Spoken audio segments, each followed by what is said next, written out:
Hi friends, welcome to Ratnasri kitchen. ఈరోజు మనం restaurant స్టైల్లో లసూని మేతిని ప్రిపేర్ చేసుకుంటున్నామండి. ఈ లసూని మేతి చపాతీ, రోటీ, పుల్కాలు అలాగే రైస్తోని కూడా చాలా టేస్ట్గా బాగుంటుందండి. దీన్ని ఎలా ప్రిపేర్ చేసుకోవాలో ఇప్పుడు చూసేద్దాము. నేను ఒక పెద్ద మెంతికూర కట్టను తీసుకున్నాను. ఆకులన్నింటినీ తుంచుకుని శుభ్రంగా కడిగేసి దీన్ని సన్నగా కట్ చేసుకుని పక్కన ఉంచుకోవాలి. ఇప్పుడు స్టవ్ మీద ఒక కడాయిని పెట్టుకుని దీనిలోకి ఒక 2 స్పూన్ల వరకు పల్లీలు వేసుకుని వేయించుకోవాలండి. ఈ పల్లీలని కొంచెం దూరగా వేయించుకోవాలి.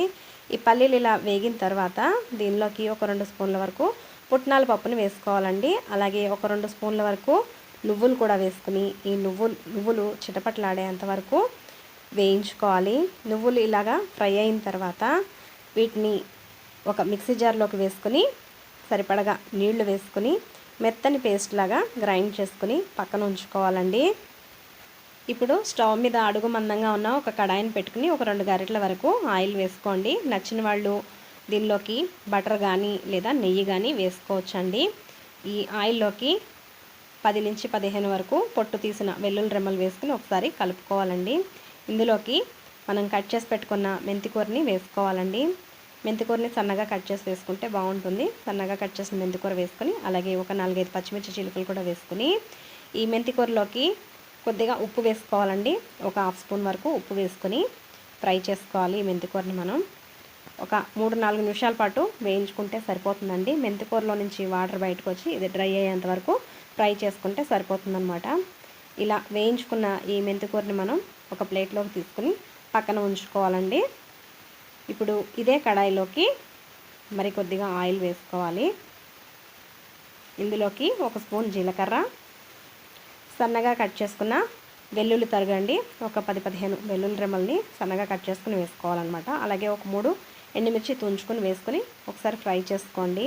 ఇందులోకి సన్నగా కట్ చేసిన ఒక చిన్న కప్పు ఉల్లిపాయ ముక్కలు వేసుకుని ఈ ఉల్లిపాయ ముక్కల్ని ఎర్రగా అయ్యేంత వరకు వేయించుకోవాలండి.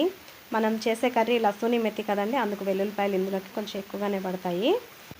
ఉల్లిపాయ ముక్కలు ఇలా ఎర్రగా వేగిన తర్వాత దీనిలోకి సన్నగా కట్ చేసుకున్న టమాటాలని ఒక చిన్న కప్పు వేసుకుని ఈ టమాటాలని మెత్తగా సాఫ్ట్గా అయ్యేంత వరకు ఉడికించుకోవాలండి. టమాటాలు బాగా ఇలా మెత్తగా సాఫ్ట్గా అవ్వాలన్నమాట. ఇప్పుడు ఇందులోకి ఒక 1/2 స్పూన్ పసుపు, 1.5 స్పూన్ వరకు కారం, అంటే మీ రుచికి సరిపడగా వేసుకోండి. అలాగే ఉప్పు వేసుకోవాలండి. మనం ఇందాక మెంతికూరలో వేసాం కాబట్టి చూసుకుని వేసుకోండి. మీ రుచికి సరిపడగా ఉప్పు వేసుకుని వీటన్నిటిని ఒకసారి బాగా కలుపుకోవాలండి. ఇలా అంతా కలుపుకున్న తర్వాత దీనిలోకి మనం గ్రైండ్ చేసి పెట్టుకున్న ఈ నువ్వులు పల్లీలు పేస్ట్ని వేసుకోవాలండి. వేసుకొని బాగా కలుపుకోవాలి. ఈ నువ్వులు పల్లీలు పేస్ట్ వేసిన తర్వాత అడుగు పట్టకుండా కలుపుకుంటూ ఉండాలండి. అందుకనే అడుగు మందంగా ఉన్న కడాయిని పెట్టుకోవాలి. నేను నాన్ స్టిక్ కడాయి పెట్టుకున్నాను కాబట్టి పెద్దగా అడుగు పట్టదనమాట. ఇలా అంతా కలుపుకుంటూ ఉడికించుకోవాలి. దీన్ని ఇలా ఉడికించుకునేటప్పుడు చుట్టూ అంచులు వెంబడి ఆయిల్ అనేది వదులుతూ ఉంటుంది చూడండి. అప్పుడు ఇందులోకి ఒక కప్పు వాటర్ వేసుకోవాలి. అంటే మీకు సరిపడగా నీళ్ళని వేసుకుని కలుపుకోవాలండి. ఇప్పుడు ఇందులోకి వేయించి పెట్టుకున్న మెంతికూర అలాగే 1 స్పూన్ గరం మసాలా వేసుకుని ఒకసారి బాగా కలుపుకోవాలి. ఇదంతా కలిసిన తర్వాత దీని మీద మూత పెట్టి మధ్య మధ్యలో కలుపుకుంటూ ఒక 4-5 నిమిషాల పాటు ఉడికించుకోవాలండి.